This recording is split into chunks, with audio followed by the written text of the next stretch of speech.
Check Huwag mo out. akong isasama. Dahil birthday ni Bayaw, ay nagkayayaan na ang lahat na maglomi. Simple celebration, pero kumpleto sa saya. Naglomi nga pala kami dito sa Teban Lomi House and Biryani.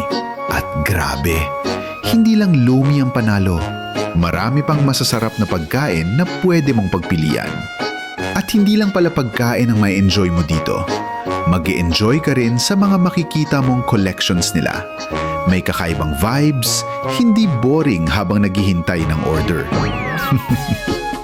Ito nga pala ang ilan sa kanilang mga pagkain. Sisig, chicken wings, biryani, lomi, at marami pang iba. Busog ka na, masaya ka pa.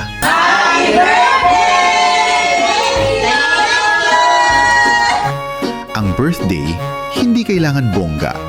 Minsan, sapat na yung masarap na pagkain, tawanan, at mga taong mahalaga sa'yo.